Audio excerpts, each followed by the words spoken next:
This is Linda West with Living Live, and today I am with Jennifer Dunham. Jennifer, why don't you share with everybody what it is that you do? Sure. I am someone who is all about efficiency. I help you streamline your time so that you can focus on what actually makes you money and be happy in the process so that you can stop working those 70-hour work weeks. Hello, been there, done that, right? Right? Haven't we all? Well, first of all, how do you help people do that? Because if you're a monkey mind already, how do you help us get rid of the monkey mind and like tone it down?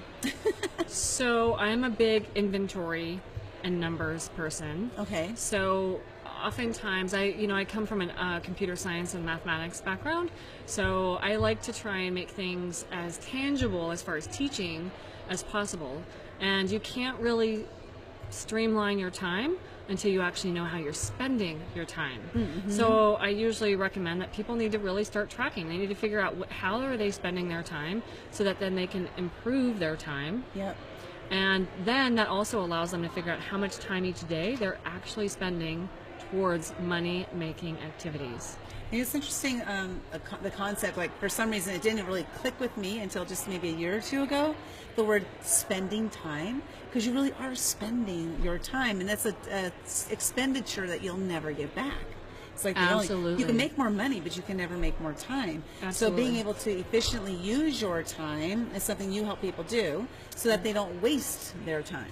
That is absolutely right. In fact, so one of the things that I have people do is I have them figure out how many tasks, like I have them track their time, then I have them figure out how many minutes per day they're actually spending on money-making activities. Because I always hear so many times, like it's 5 o'clock, 6 o'clock, or 8 o'clock, and they don't even know what they did all day.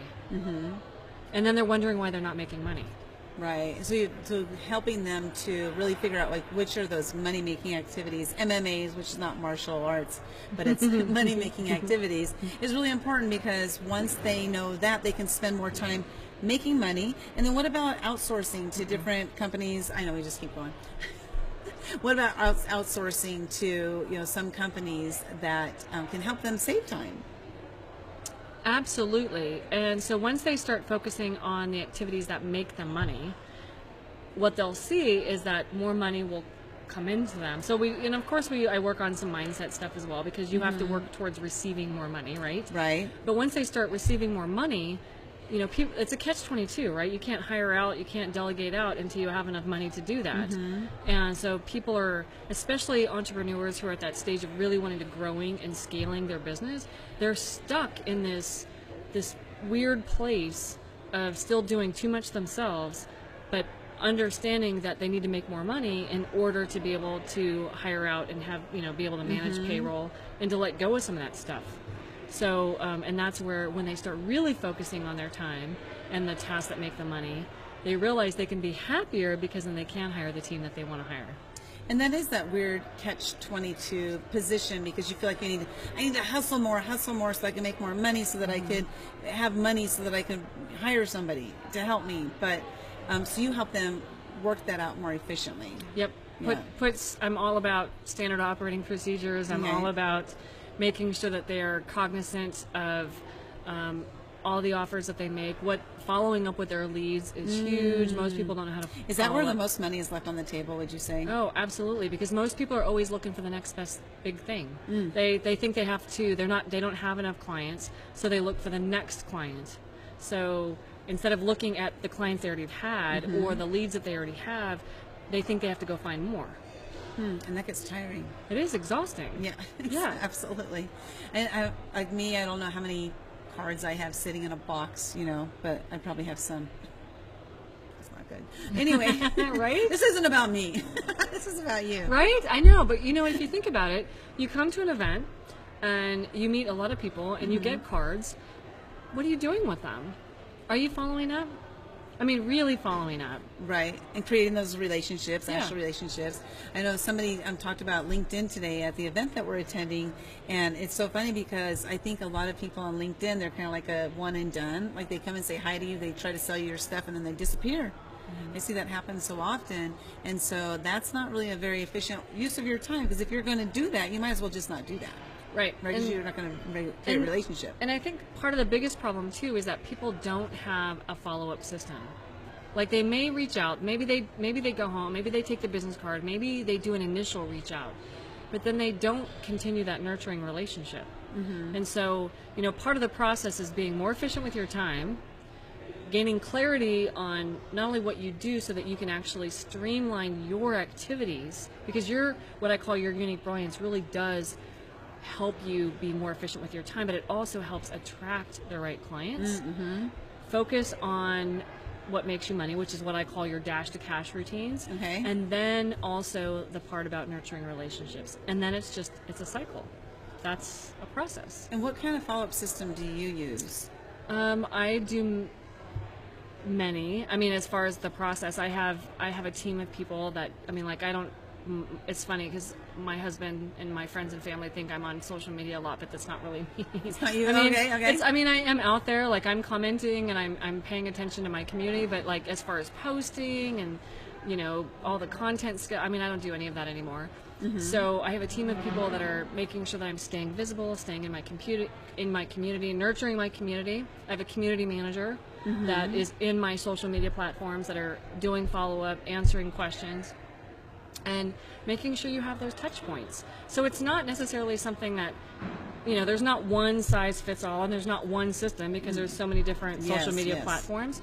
But even a good old-fashioned Excel spreadsheet is better than nothing. Good point. Right. Point taken. Right. I'm using Trello, so I have Trello. I use something. Trello for some things. I also have Infusionsoft, so I use Infusionsoft for some things. And then for some cases, I still use Excel for some things. Okay. Yeah, awesome. So what's the number one tip you can give people? Like if they're going to take only one tip from you as far as becoming efficient, what would be that number one tip? I'm going to have to go back to, you cannot improve how you spend your time if you don't know how you are already spending your time. So you have to really track and you have to inventory. It's the same concept for when people are dieting. And I tell people the analogy of, when you log your food, we all hate doing it. It really is not fun. Right. But it works. Like if you've ever experienced being on different diets, for me, tracking my food is probably the thing that worked the most, because then I'm really cognizant of every bite that I'm putting in my mouth. And it's no different with your time, so that you know exactly how every minute is being spent. So what I would say is to track your time from the moment that you wake up to the point that you go to bed. And it's not just about tracking one day, because the thing is there's daily, there's weekly, and there's monthly tasks that once you recognize that you're doing them, that's when you can start finding the patterns and you can create routines. And routines is where you start to become really efficient, because you can start to automate your thinking. And that's the key. What I hear from a lot of successful people is having systems in place. And so by your doing that process, you're able to create systems, or at least see that there's a possibility to create a system. Absolutely. Absolutely. Awesome. Well, how can people find you? My website is happinessmatters.com. Love it. And from there, you can reach me on all of my social platforms. I'm active on Facebook and Instagram, LinkedIn, and I actually have a pretty large following on Pinterest. So. Oh, really? Oh, that's cool. Yeah. I'm not really on there very much. I don't get that one because I'm not an artistic kind of person, So that one just kind of scares me. Yeah, I'm really, really lucky. I'm like crazy analytical, but then I'm also creative, so I love that. Awesome. I had a photography studio for 15 years. So. Oh, okay. Yeah. Well, that's cool. So what was your favorite type to photograph? Because there's so many different types of things. Well, I did mostly event photography and like family photography. So I love photographing people. And that's hard. I hear it's a lot of work. Hard, It's a lot of work. You can't get them to do, like a plant will just be a plant. A person has like you can't, it comes back. It's so funny that how everything just really has been this journey of me embracing efficiency of time. Because even as an event photographer, you're the make or break person on the schedule of the day. Really? So you really have to pay, because if you're running late, there's so many things down the line that are running late. As well as just even for doing like family photography as an example, you're not going to capture a 2-year-old running around. I mean, it's really an in the moment thing. Yeah. But it really comes down to that exact moment in time. So again, coming back to the time efficiency. Mm-hmm. I love it. Happinessmatters.com. Go check it out. Go like her, friend her, follow her, Thank pin you. her, and Yeah. all of those other things you can do to her. Yeah, thank you. Have a great day, everybody. Bye.